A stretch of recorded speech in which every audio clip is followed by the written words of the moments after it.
morning, everyone. Today we have a webinar of Easy Mentorship Program, which is already number 8. And as we said today in the chat, that it's our last expert webinar. Yes, it's true. We have 2 more webinars, which will be dedicated for the overview of the whole program, and then the last event, the celebration, the congratulations, and the appreciation moment. But for the experts, it's the last webinar, and today the topic will be dedicated on the communities, how to build communities through communication, how to engage them, and so on. And I would like to introduce our host from Spain today. It's Ariana and her guests.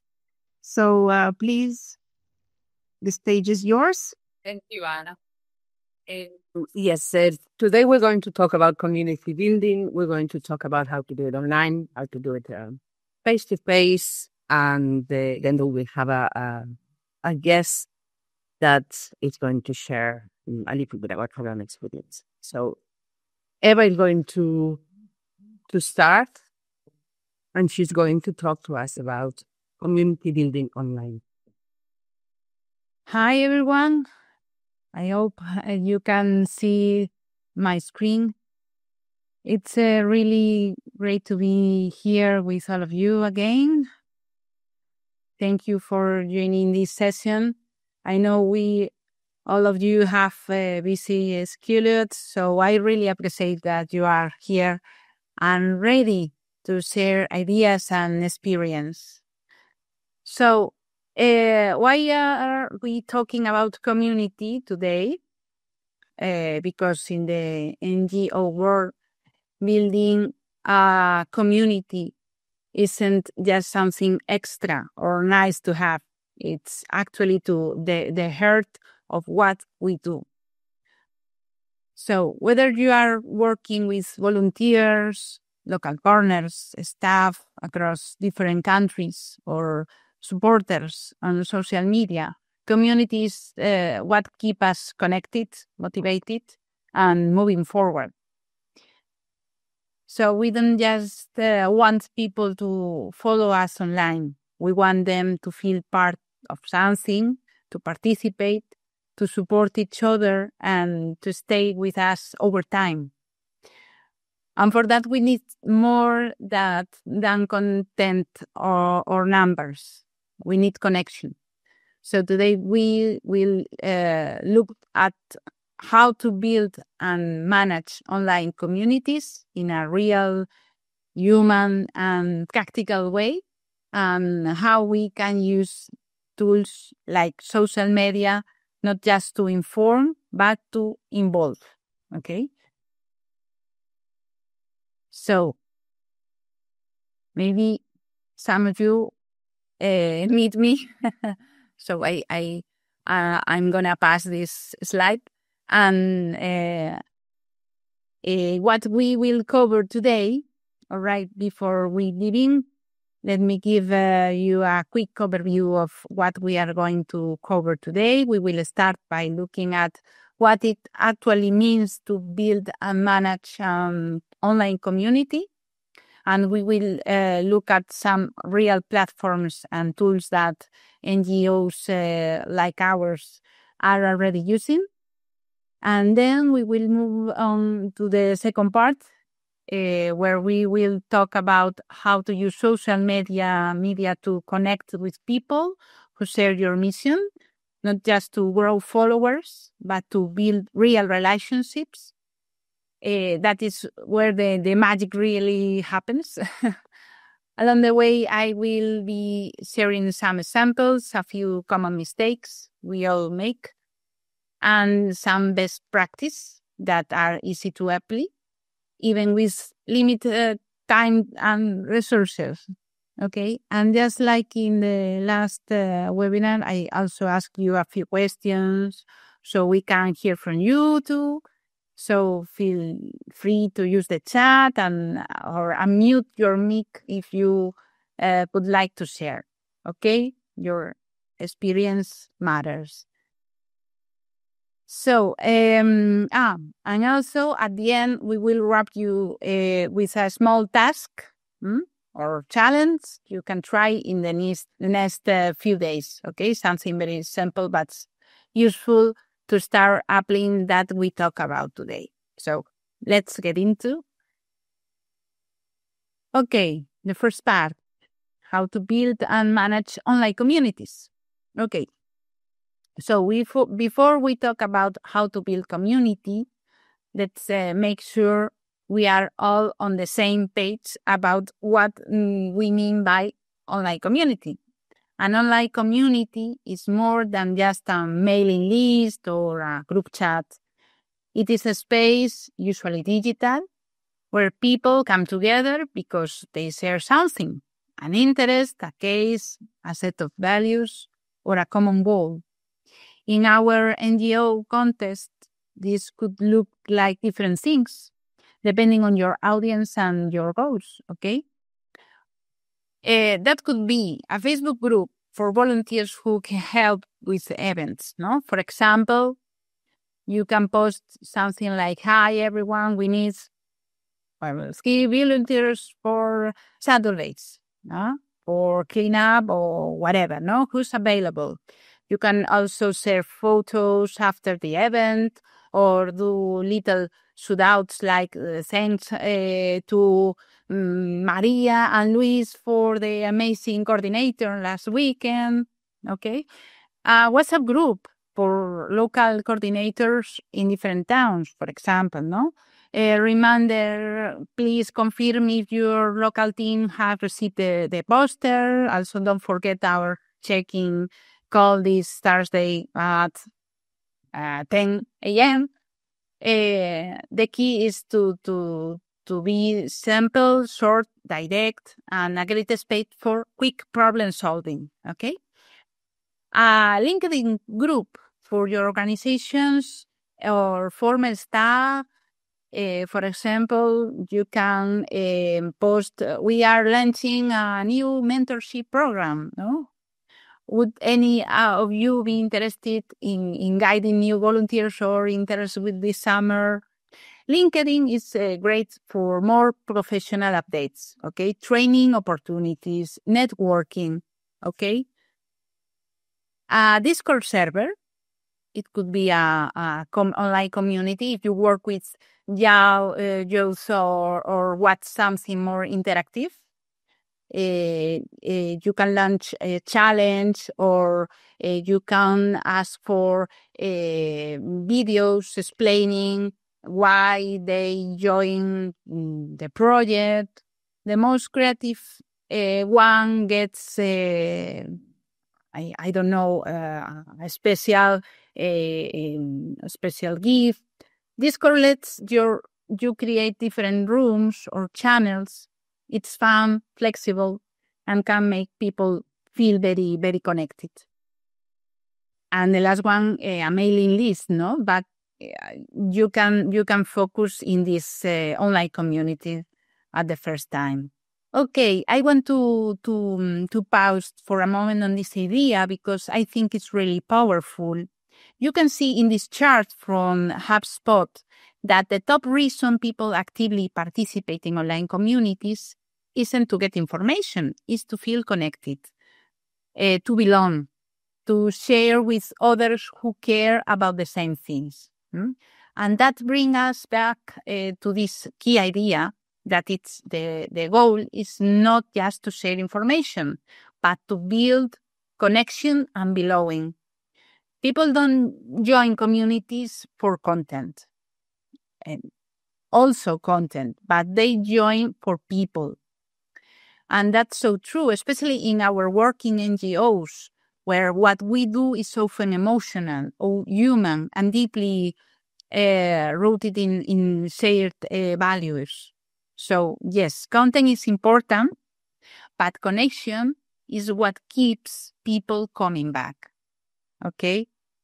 Let's keep that in mind as we move forward. We are not building platforms. We are building relationships. So why build a community?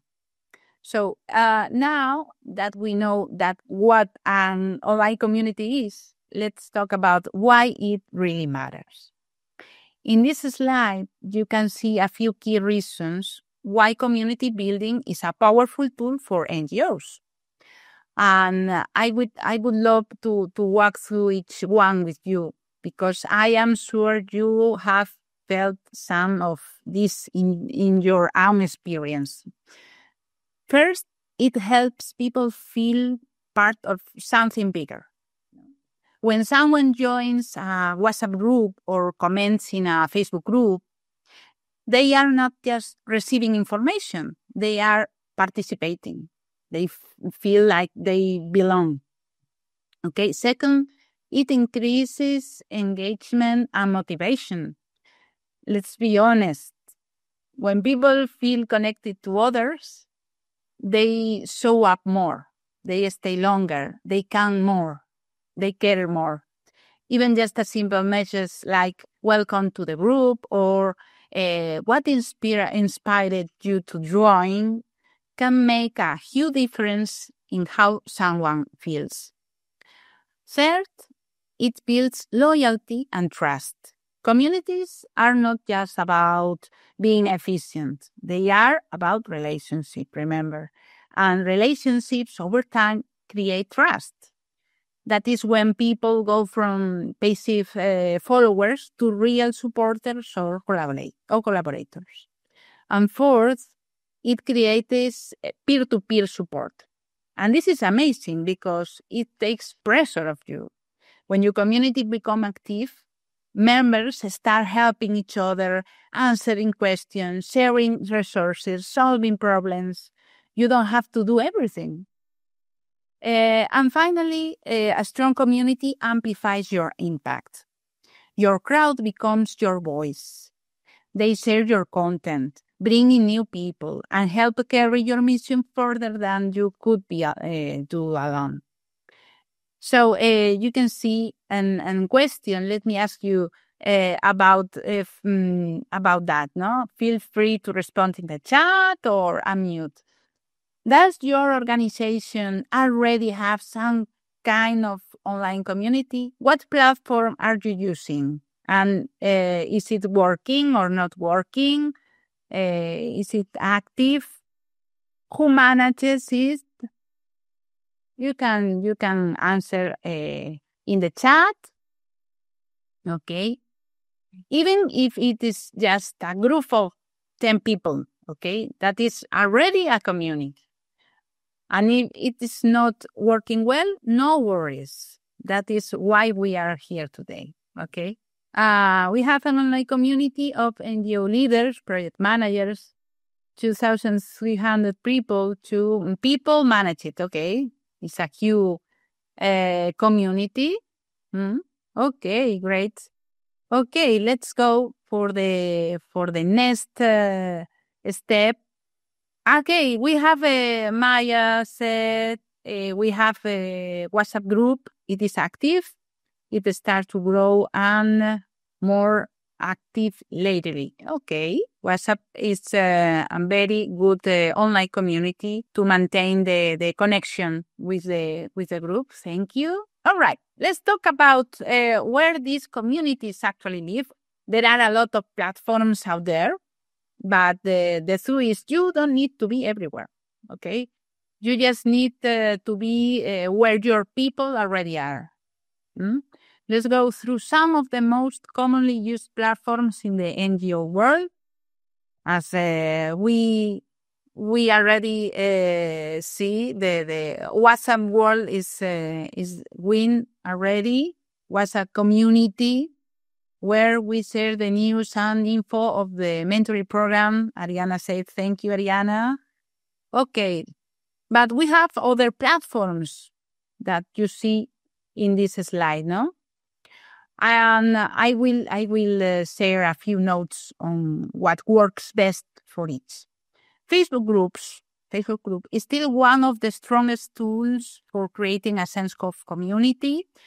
They are great for local groups, volunteer coordination, or sharing photos, pictures, and updates. People are familiar with the format and notifications are easy to follow, okay? For example, a group of volunteers who help with, beach cleanups, okay? Where people share tips, ask for helps, and post selfies after events. WhatsApp and Telegram, perfect. We are seeing perfect for fast communication, especially when you need quick coordination, but it can get overwhelming if there are too many messages or no structure. Be careful with this. Always use a pin message and group description to avoid the chaos, okay? You can use it for quick updates, for maintain the communication, the feedback. LinkedIn groups, better for professional audience, partners, mentors. Conversation tend to be more formal and engagement is slower but more target, okay? For example, a group for people who have participated in your NGO's international training program, for example, they stay in touch, share job offers, and keep the network alive. Discord, I forget it, more popular among young people, tech-savvy audience, or creative communities. It offers a lot of flexibility, different rooms or channels, voice chats, emojis, bots. Okay, you can use him for hosting online debates or challenge inside a fun, informal space where members can just hang out and be themselves. And the last one is private forums, private platforms like Mighty Networks or Cycles or forums, okay? These are great if you want full control and no distractions from social media, but they require more work and effort to grow, okay? For example, a woman's empowerment group that hosts workshops, courses, and discussion on their own platform, away from Facebook or WhatsApp, okay? Let me see about... we have a message from Mahadir. Okay, we also have a couple of community groups within the Federation and across the border with Greece, Romania, Hungary, Romania, where we organize festivals and prepare UA projects in social media channels. We reach about, wow,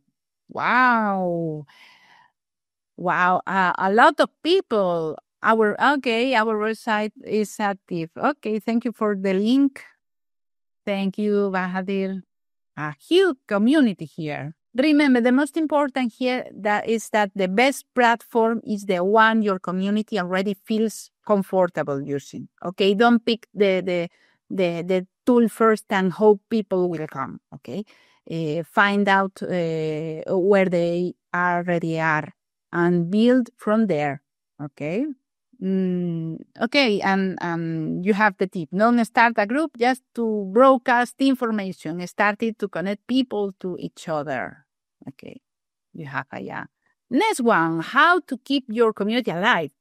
So, let's say you have created a space, maybe a Facebook group, a WhatsApp chat, or a LinkedIn community. People have joined, great. Now comes the real challenge, keeping that community alive, okay? Because the truth is a lot of communities start strong, okay? And then slowly fade out. People stop posting, it becomes silent, and eventually the group just turns into a list of names, okay? So how do we avoid that? Here are a few practical things you can do to keep the energy going, okay? For example, practical things you can do to keep the energy going. The first one, welcome new members. Very important. When someone joins, make them feel seen. Okay? Even just a quick welcome, Maria. Glad to have you here. Makes a huge difference. It sets a tone. This is a place where people matter. This is the key. Post regular prompts or questions. Don't wait for the group to become active on its own. Lead by examples. Try things like, what inspired you to join this cause? Or what is one small win you have had this week? Or even just, how is everyone doing today? Okay, this kind of regular questions we can active your group. Celebrate milestones. Did you reach 100 members? 1,000 members? Did the project finish successfully? Did someone do something awesome? Post it. Tag people. Make your members feel proud to be part of the group. Okay? Celebrate with them. Involve others. The next one, ask your members to post something, host a mini discussion or share a resource. Remember, it is not just your voice. It is a space for everyone. Okay, people support what they help create. Very important key. And the last one, be present but not controlling. It is good to guide the group, but not to dominate it. You are not the only expert in the room. Let others shine too, okay? And something important, if the group goes quiet for a while, don't panic. It happens. We are people. We have lives. Just come back with something human and simple, a question, a thank you, a picture. No need to overthink, okay? And let me throw a question out to you now. What is something small you have done or seen that help keep a group active or connected? Think about it. You can share it in the chat. And the most important, I like this tip. Listen more than you talk. You have 2 ears and 1 mouth to hear double that you speak. Okay. Next one, we are enter to the second part. Now we are moving into the second part of the session, where we look at how to use social media to build real connection, not just grow members. Okay, because let's be honest again, many organizations are focused on growing followers. Let's reach 5,000 followers on Instagram. Let's get 100 likes on this post. Okay, yes, those metrics can be helpful, but numbers don't always mean community. You can have 10,000 followers and no one engaging. Or you can have 100 people who actually comment, reply, share, show up to the events, and that is a real community. So, how do we make that technique? Here are 3 mindset changes that help. The first one: don't chase numbers, chase relationships. Think of your audience as real people, not as a target or a goal. Ask yourself, how are we making people feel seen, include, and invite to participate? Okay. The second one, don't speak at people, speak with them. If your social media is just an announcement or posters, it is not a conversation. Try think like polls, questions, voice notes, short videos, live sessions, even using phrases like, what do you think? Or we have would love to hear your story or tag someone who might enjoy this. That already creates a seat. And the last one, don't just post. Ask, invite, respond. Social media is not a bulletin board. It is a dialogue, okay? If someone comments, answer them. If someone shares your content, thank them. People remember when you notice them, okay?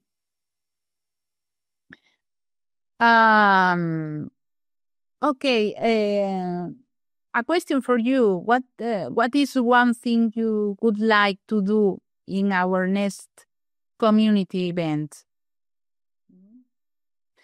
You would like to people sharing ideas or tagging friends, or feeling like part of the process? I think all of them. Okay, feel free to share in the chat if you want. Your ideas and your experience are welcome. Okay. Next one. Common mistakes. We can learn a lot about common mistakes. Before we jump into the best practice, okay, let's take a moment to look at the other side. Some common mistakes we see when trying to build online communities. Many of us, including myself, have made this mistake at some point. So, no judgment here. The good thing is that once we see them clearly, we can start changing them, okay? The first mistake, online broadcasting, not interacting. We have all seen this. The organization just post updates, but never asks questions or never replies to comments. This very, very common, no? Saying that great job. Okay, that's not a conversation. That's a megaphone. Okay, too many platforms, not enough care. This happens a lot in NGOs with small teams. We try to be a Facebook, Instagram, LinkedIn, WhatsApp, Telegram, TikTok, and we don't have time to manage any of them well. Okay, imagine you are in a WhatsApp group with 50 people and it has 200 messages a day, most of them off topic. Eventually, people stop reading anything, even the important stuff. Okay. So focus on fewer platforms and take care of them like a garden. Okay. We have a message in a chat. Okay. In my experience, a successful community is one that provides opportunity for contributing. Okay. In an inclusive way. Yes. Totally agree. Ariana, totally agree. Thank you. Thank you. Okay. Other mistakes, speaking like a brand, not like a person. This one is tricky. We want to sound professional, but sometimes we end up sounding distant, cold. Our organization is committed to the implementation of inclusive cross-sectoral frameworks. Okay. Maybe it's better try. We are here to make sure no one gets left behind, especially the most vulnerable. Okay. People connect with people, not with policy documents. Okay. With people. Be human in our conversation. Ignoring feedback or suggestion. One of the biggest mistakes is asking for feedback and then doing nothing with it. For example, a member suggest a monthly online meetup, for example. Everyone loves the idea. And then silence. No one replies. The idea disappears. Okay? Even if you can't implement the suggestion, okay? Acknowledge it. Say, thanks for this idea, or we will keep it in mind for next quarter, whatever. But say it and give it the feedback. Okay. Have you ever seen one of these mistakes, or maybe like me made one of them? I don't know. You can share in the chat if you want. And now that we have seen what not to do, okay. Sorry, I didn't raise my hand. Yes. Okay. Yeah, really. I mean, I don't have a community, but of course I have beautiful, inactive or almost inactive LinkedIn and Facebook and Instagram accounts. And so this thing of really asking questions and speaking like a person is something that is like, okay, I'm trying to get it into my head. Yeah. And then the other thing is about ignoring feedback and suggestions. It's interesting to this taking the action then and really doing it. And then I was also thinking of like people who are just like criticizing. So there is like this thing of, okay, is it a serious interaction or where is it going? But if it's really a serious thing to do, a good thing, of course, it's important to do it. But I really also like this thing of then going on the vote, because it calls to action even more. It includes more. So thank you for this one. You are in the way, Daphne. You really need passions to build a community. It takes time, consistency, and care, but the results are absolutely worth it.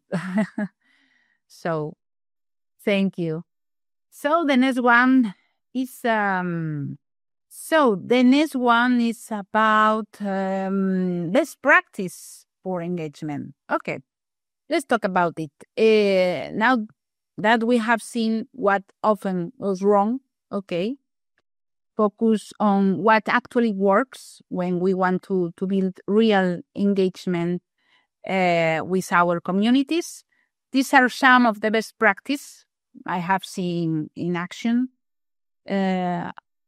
So let's go through a few of them together. Use questions in your post. People are much more likely to engage when you invite them in. Okay. You can post, for example, if you could change one thing in your neighborhood, what could it be? For example, no? Even simple questions like, how was your weekend? Okay, can start meaningful conversation, especially in close groups. Second one, tag people and ask for input. Make it personal. If someone shares a great idea in a meeting, tag them and invite them to post it. No? For example, I can tag Ariana. Had a great suggestion yesterday. Would you like to share it here with the group?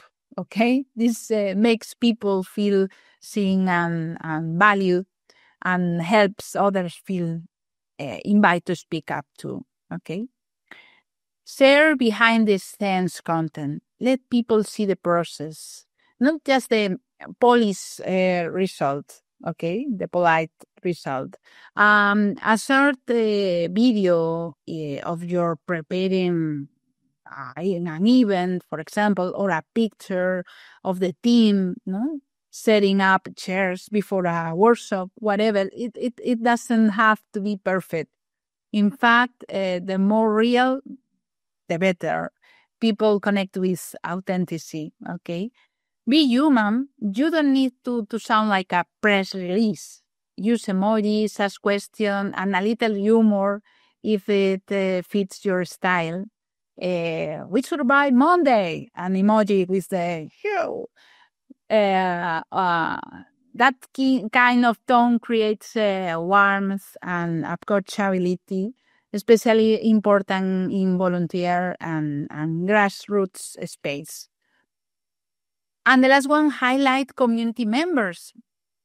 Give a space to others, okay?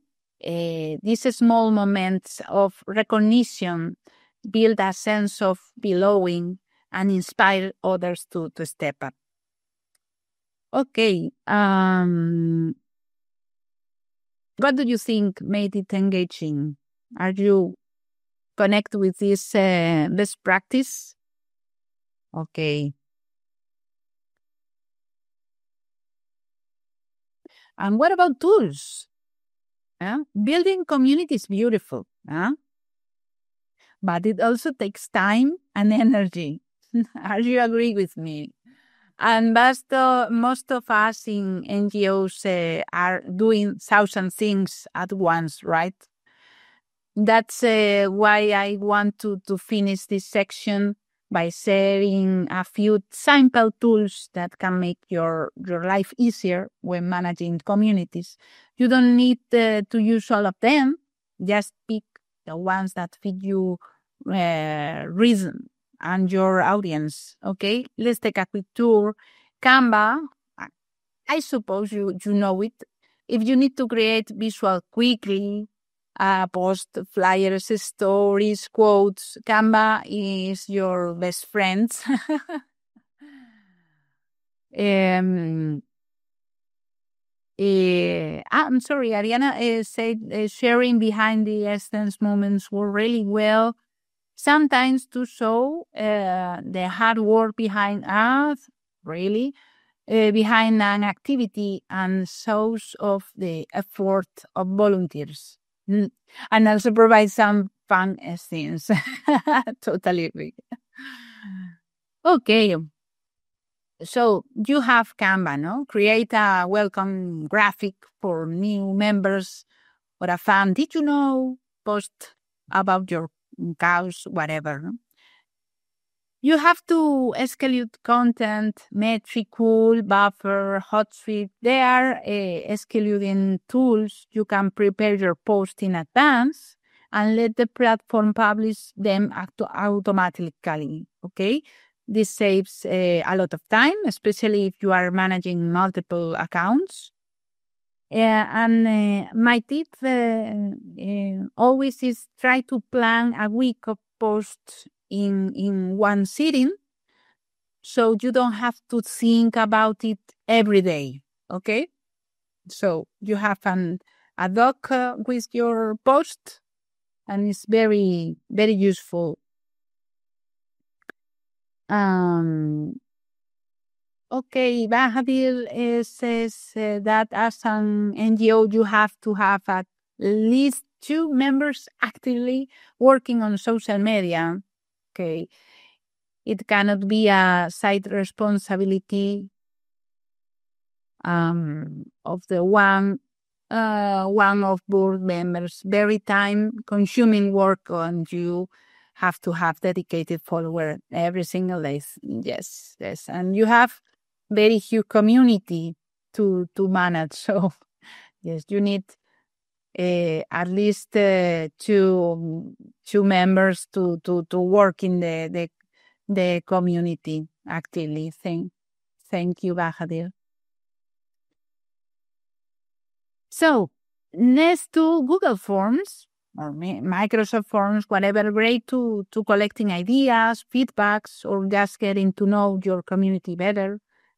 People like to be asked, and this also helps you shape your content based on real needs.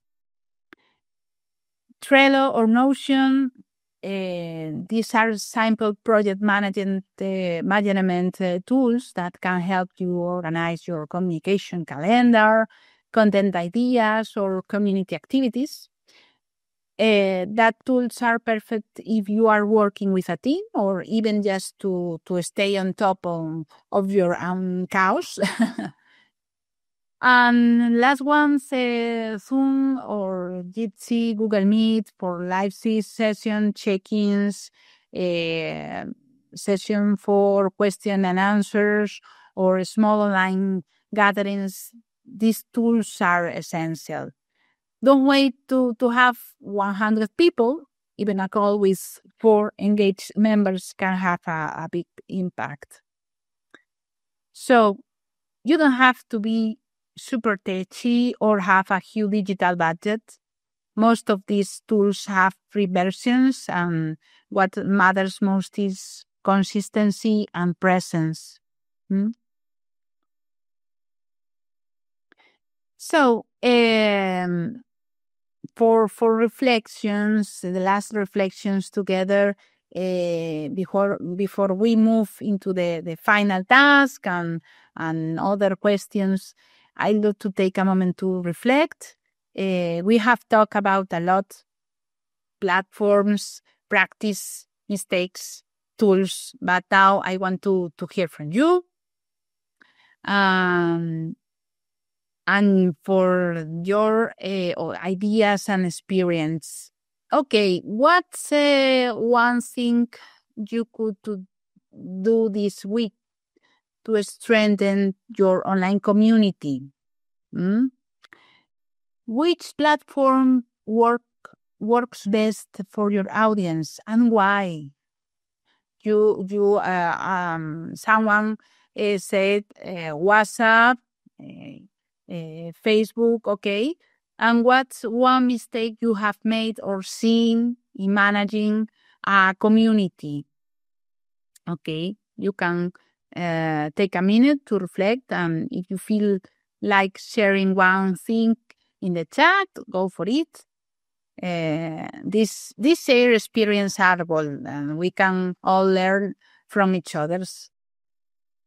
Okay, what do you suggest for a very small NGO who doesn't have a single dedicated person to help? Yeah, I think this is really often the problem. This thing of where do I put this? And then, okay, if you're like really small, like I am really small as well, then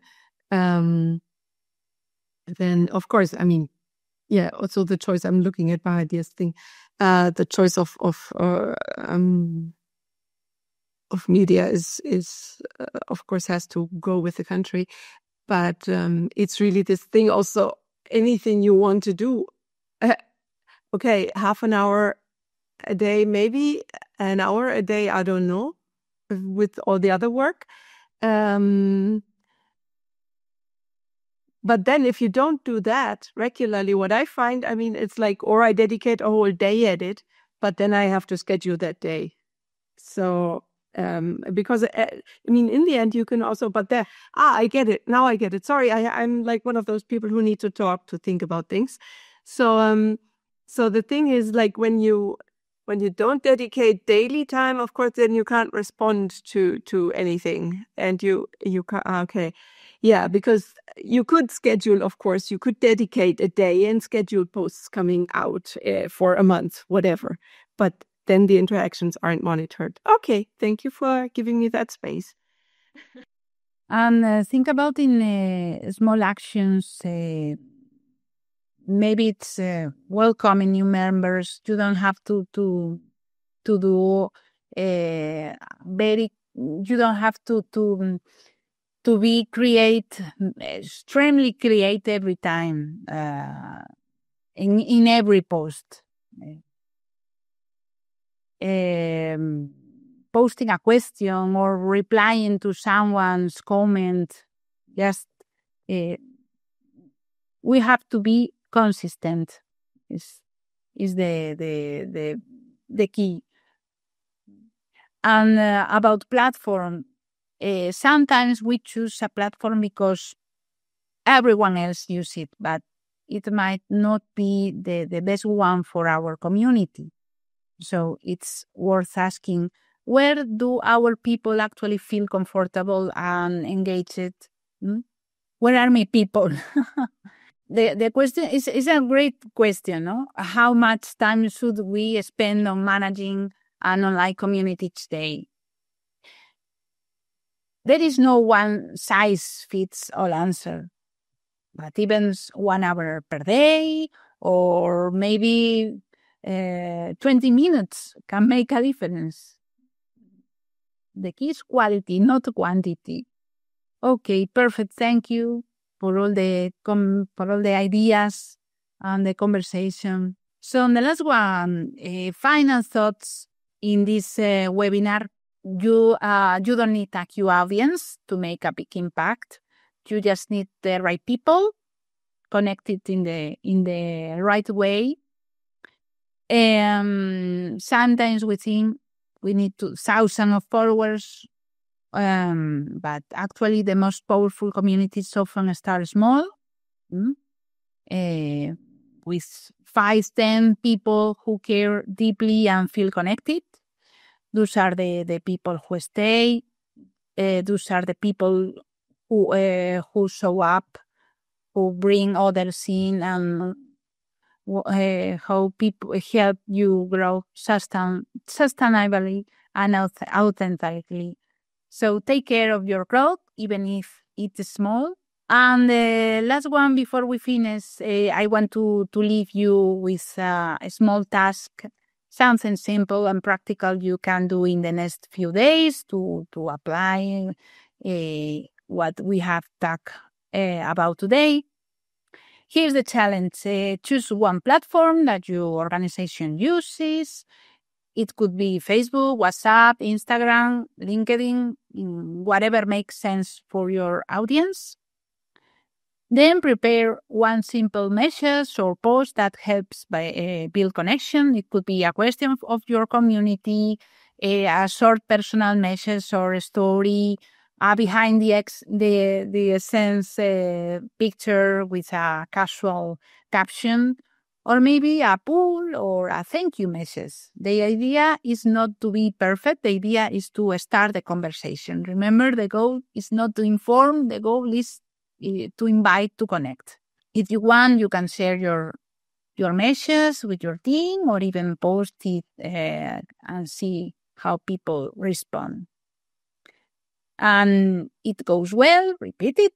If not, tweak it and try again, okay? Community building is not about going viral. It's about showing up consistently with a human voice. Very important. Okay. I don't know if you have questions. I really hope this webinar gave you some practical tools and fresh inspiration to strengthen your communities, especially online. And thank you so much for being here, for listening, and for sharing your ideas and your experience. And if you have any question, please share it in the chat. And now I'll hand it back to Ariana, who has something really practical and interesting to share with you to wrap up the session. Thank you. Thank you, Eva. Yes, if anyone has any questions, also remember that you can upload them in the Padlet that we've shared. And you can also, even if you want to think about it, and ask a little bit later, and we will look at it during the week. So, Eva has done a great job telling us about the online communities, but face-to-face relationships are also important. And in this path, we want to go through some concepts first, and then with some real-life examples. Why in-person connection matters is because you are participating in an event with them. You can have a coffee with them. You can have a conversation, a more personal moment. The connection there is a lot more personal. And we're going to work on 5 pillars for this community building. The most important one is number 1, a shared purpose and values. how to make, how to increase your community has a lot to do with what are your goals. Because it's much, much easier to get people involved or to get people engaged when you share the same values or you share the same goals. Think about NGOs. In my case, I have quite a bit of experience with animal protection. And of course, before I joined, the first time I joined one of these NGOs and as a volunteer, I went to a fair where there was different talks. And I could have joined any of them. My reason for joining one in particular was because it was the one with the least amount of volunteers. And I thought I would make a bigger difference in that one. But honestly, I could have joined any of them because they share my same values. So that's what attracted me to go to this event, to learn more, to see what could be done locally, and to understand how I can participate. Second pillar, active participation. When you give people something to do and they feel that what they do has an impact, whether it's something as simple as organizing hair for an event, or giving away flyers, or explain information about your activity to the public. It doesn't matter what you give them, what task you give them to do. The third pillar is inclusivity and belonging. Make it a safe place so everyone feels comfortable coming and joining in. Meaningful relationships would be the fourth pillar, to create real connection and not just contact. We know that in business, networking events work quite well, but the same thing applies here. If you go to a networking event and all you have is a list of contacts and you don't really have a real conversation with anyone, it's very difficult to make a connection. And trust and consistency is something that you'll have to work with time. If you keep showing up, if you keep creating these activities and these places for people to join, it will show with time. Let's start with number one, which is your community needs a clear why. Why am I here? Why am I dedicating my time off, my weekends, when I already have a busy life to this? Is because that mission resonates with me. Active participation is, for me, one of the easiest to provide.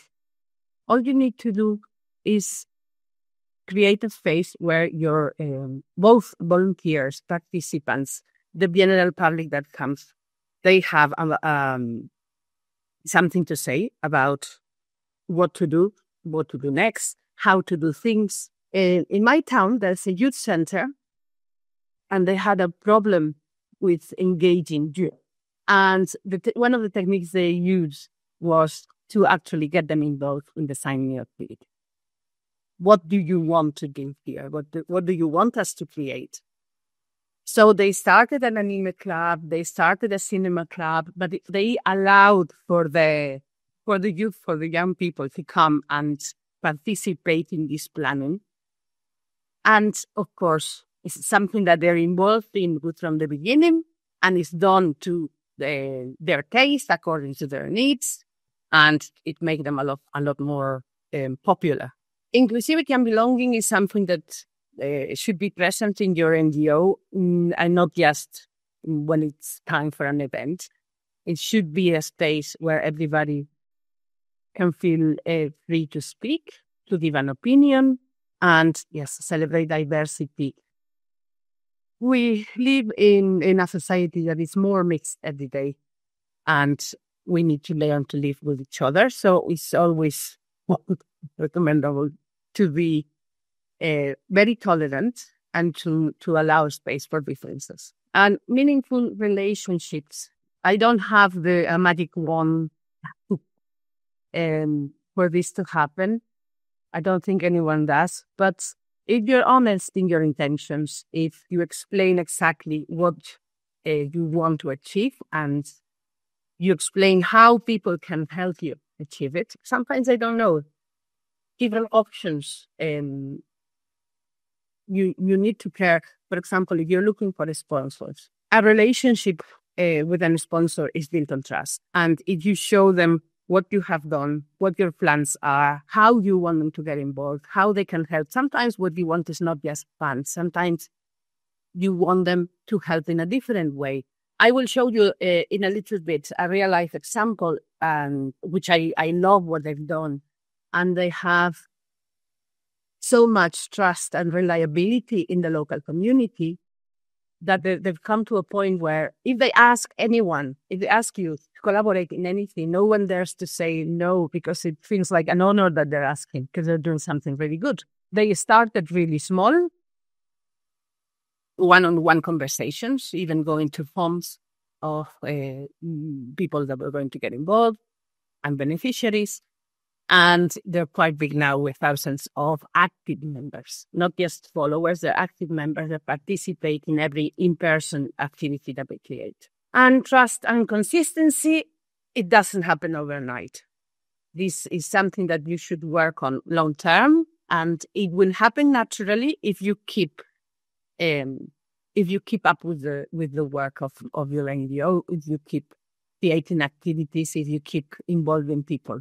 Now, for in-person events with purpose, for them to be really successful, and we're not talking, as Eva said, we're not talking about numbers, we're talking about impact. Sometimes if you impact 10 people of your local community to the point that they become actively involved, for me, that's more successful than reaching large numbers. And then after the event, nobody remembers what it was about. So before you start designing an event, think of what is the goal. Do you want the public to be involved? Do you want them to be informed? Do you want them to become volunteers? Or do you want them to participate in an activity or give funds? Whatever it is, you need to make it very clear. And think, what will people take away? What will they remember? How will they feel? Did they feel they just wasted 2 hours? Or they came to a solidarity concert to raise funds? What people take away is, what have they done with that? Well, so much was raised, or sometimes in the case of the animal protection concerts that we used to do, it was not only just to raise money, but to collect food or to collect medicines for these shelters, for these animal shelters. So always be very honest with and very positive with everything that has been achieved. So, and remember to thank everyone for their participation. So an example would be having a general information evening. So think about what you want people to walk away with and what you expect them to do after that. Okay? This will help plan the activity accordingly. And what makes an event purposeful is that it addresses a genuine need or interest in the community. This is what will attract the local people, whether it is something to be done physically in the place, or is a service that you want to provide. The fact that you're doing it with this intent is what I think will attract. Another tip: welcoming newcomers. Once we have, I'm thinking more about volunteers, but it would be also related to anyone that wants to participate, even if they're not a regular volunteer that comes every week. But make sure they know why they're here and how they can take back. This sometimes sounds obvious, but it's not. For somebody that is coming into a new community and they don't know anyone and they just came because they have an interest in what you're doing or they share the same goal, it's also important to make them feel welcome, that you appreciate that they're here, you appreciate the fact that you're sharing the same values and that they want to do something about it. And one of the options is to pair them with a buddy, with a more experienced member that can show them the road. Also, you could have plan for newcomers, like a set of basic rules for interacting. You can give them a simple first task and follow up. And now think for a moment about the first time that you showed up at an event or a meeting where you didn't know anyone and what made you feel at ease. Now, while you think about it, and you can share it in the chat, I'll share with you I was thinking about when I was 20, I was living in London. I had only been there for a few months, and I had bad news from home. One of my uncles passed away, and I'm not a religious person, but I was talking to my grandmother, and she asked me to go to a church and pray for him. Said she knew I wasn't religious. I said, okay, but just to make her happy, she was my grandma. I couldn't say no, and I promised her. So the next day, it was a Sunday, and there was a local church, and I never paid attention to it before. So I decided to say, okay, I will do what I promised, and I'll go and I will pray, and then I can tell my grandma, okay, I've come. Now, I was used to, in Spain, Catholic church, where you have the priest and the people attending. And I just wanted to go, have a little corner and say my prayers and leave. But when I got there, I was surprised because it wasn't the kind of church I was used to. And for starters, the priest was a Black woman. And instead of sharing passages from the Bible, she took out her family album and she started talking about her family. So I was shocked because I had no idea what kind of church it was. And of course, I didn't know anyone there, had only been around at the time for a few months. But they made me feel really, really welcome. People were very smiling. They even had a tea and coffee session afterwards. So I got to know some of my neighbors. I found myself very nervous when I walked in. And I saw that, maybe I made a mistake. This is not what I call a normal church, because I wasn't used to that. But the fact that they were very, very inclusive, nobody was surprised to see me there. He just give a new face, and they approached me and said hello. It made me feel part of it. So I ended up going back a few times just to listen to the beautiful music, because they had this amazing lady singing. And I think when a volunteer comes to our Honduras for the first time, it's because they want to be a part of something.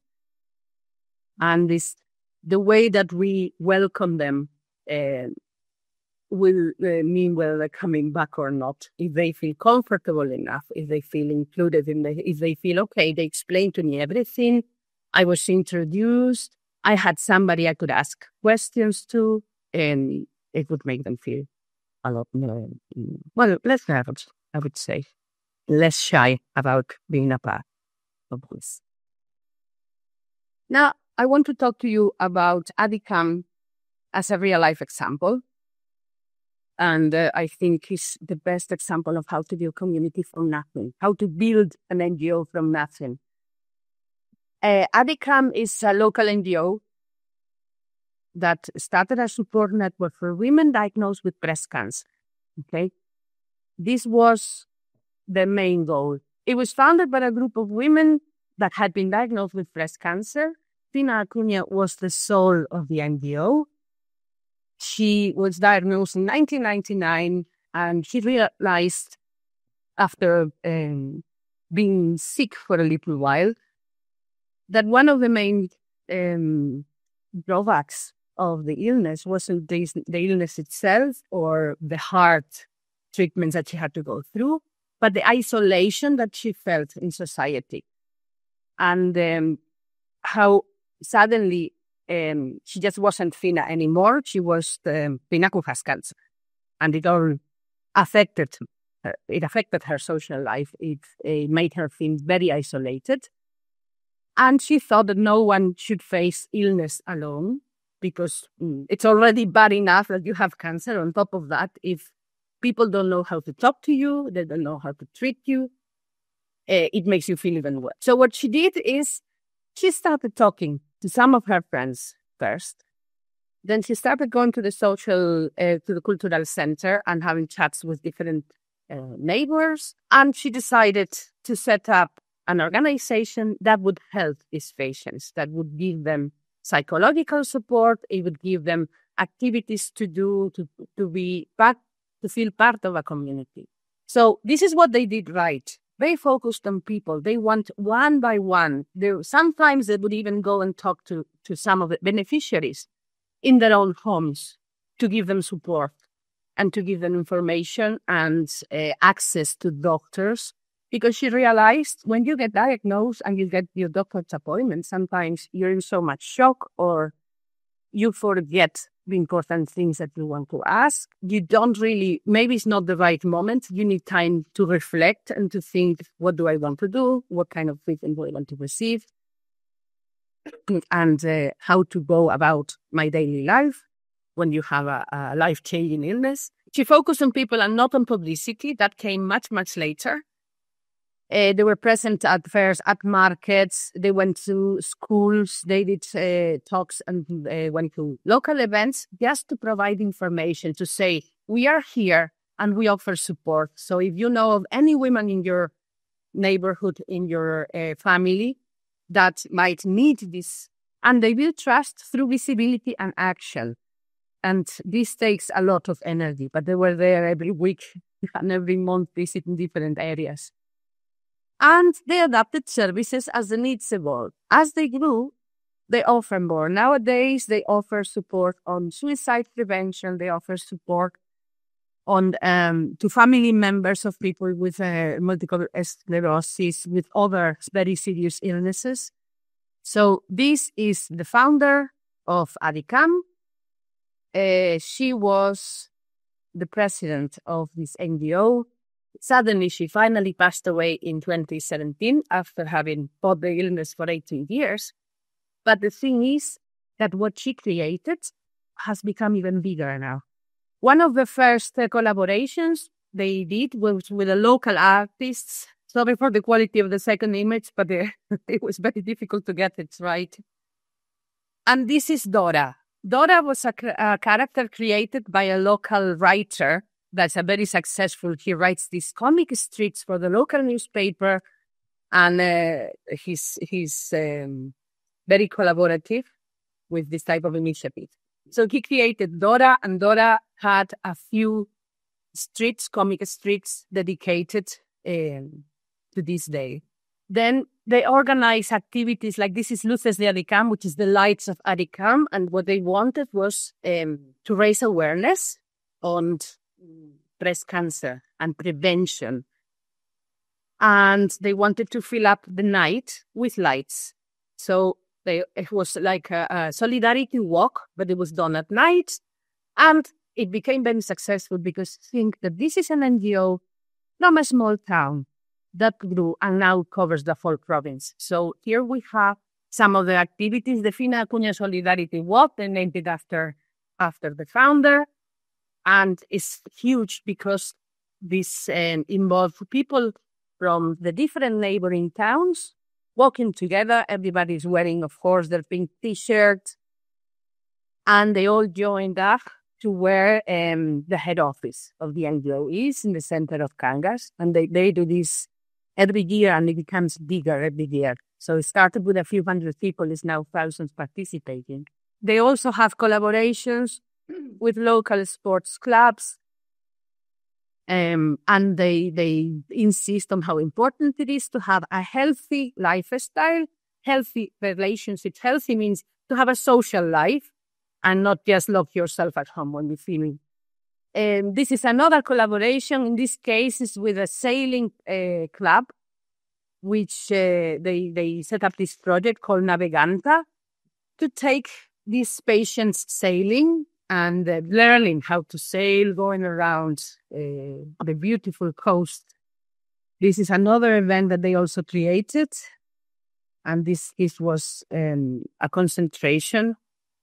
And they were asking for more resources, and they managed to get a compromise from the local government to provide them with more resources so they can do more workshops in other places, not just in Cangas, and increase their activity. This is from another race that they organized. These races they have a dual goal, which is fundraising, of course, because they use the inscriptions to raise some money. But more than anything they also got the local doctors involved. So these local psychiatrists, psychologists, and the doctors from the ER centers of both Cangas and Nuaña are regular participants in these workshops. They provide extra support, and they do this voluntarily in their free time. They're not getting paid for that. It's their way of collaborating with ADICAM. So what we can take from them is what they did was start with empathy and stay focused on the real needs, build the relationships first, and visibility and trust will follow. With them, this became true. I mean, first time I heard about ADICAM, it was just a group of ladies that were in the local market every month with their store, offering information and offering their services. And saying, if you are in this case, if you know of anyone in this case, come and talk to us because we can help you and we can give you support. Be consistent and present in the community. They are, I don't know how they manage to do so much. I think they have a very special energy, but they're still, every month there's something on the news about them, something great that they're creating. And create meaningful ways for people to get involved. Everyone that I know that has needed their service have ended up becoming part of ADICAM. So this is because they saw how great it was what they were doing and they wanted to do the same. And keep listening, adapting, and including is another thing that we can learn from them because that was at the basis of their activities from the beginning. That's what they did best. Talk to people and listen to them. And I'm going to stop sharing now this example when I had to think of who has done a great job of building their community. ADICAM has now more than 2,000 active members. These are people who participate in everything they do, or in most of the things they do, all through the year. And they are the ones who have the magic wand to do this. I think it's personal energy and effort created that from something so small. It was 4 ladies to begin with. And just this goal and this idea and nothing else. And through their effort, they managed to get all the towns around us involved. So they went from, Cangas is a small town of about 35,000 inhabitants, but now they cover the whole province and they offer these services even to Pontevedra in the capital. And of course, any business, any professional that they approach, they already have like this presentation card that precedes them. And, you know, if it's ADICAM, it's worth collaborating. So I would like to introduce Carolina Gañez to you. And Carolina is what I call a professional volunteer because she has a bit of experience participating in different projects with different NGOs. And she's also representative of the University of A Coruña in the European Parliament. And she's going to tell us a little bit about her experience so we can hear the other side of a volunteer who joined and how they got her hooked. Ariana. Okay, hi again. My name is Carolina, and today I'm going to tell you about my experience as a volunteering program called Ruta 7. Ruta 7 is a social innovation program promoted by the University of Gran Canaria in the Canary Islands. It's a transformative travel experience for young people that combines experiential learning, personal development, and commitment to the social, cultural, and environment surroundings of the Canary Islands. Its work as a methodology of collective creation where young people with social concerns and willingness participate in a tour around the islands where they collaborate with local communities, promote a sustainable and strengthen personal and collective skills. During 35 days, we share unforgettable moments in a journey in which we leave a positive mark of the 8 Canary Islands. A commitment is created with a sense of belonging that we have developed in a group of 45 people during 35 days of teamwork and coexistence, bringing out the best that each one can contribute in a safe environment where no one is better than anyone else and everyone has their space and place, as each one of us contributes something even better, something different to enrich us.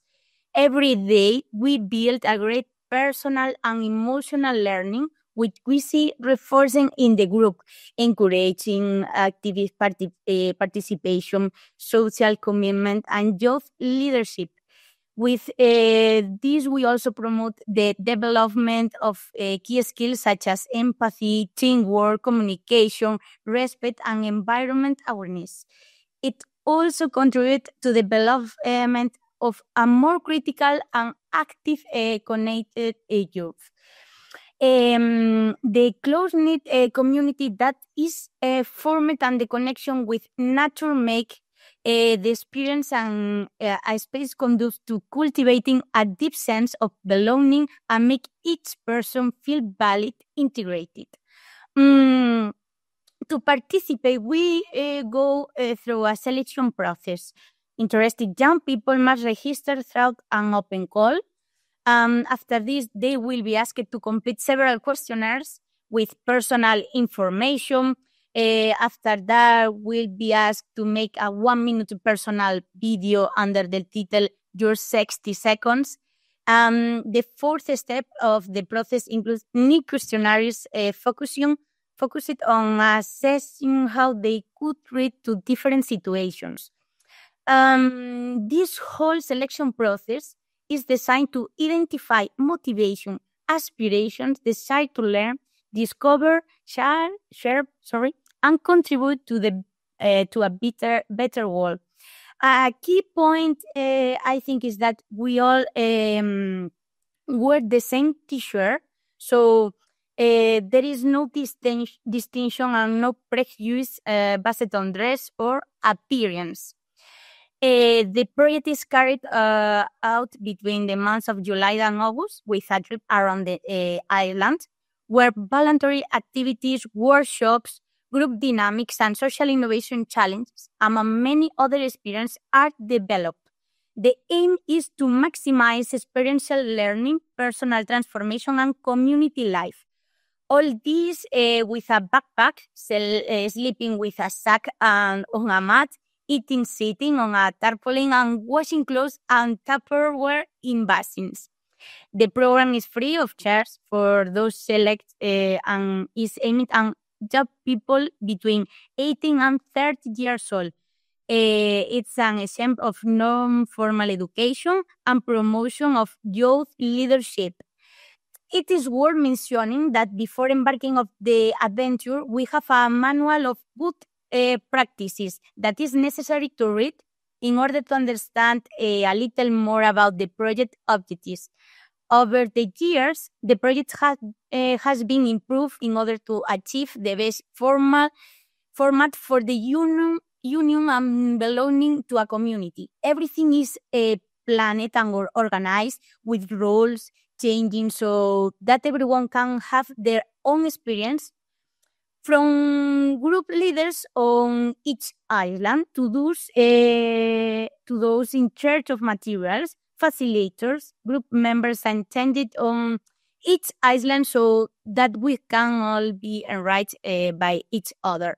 There is a coordination group that but it interacts a little as possible so as not to influence us. They take care of the transfer and arrangement and make sure everything goes well.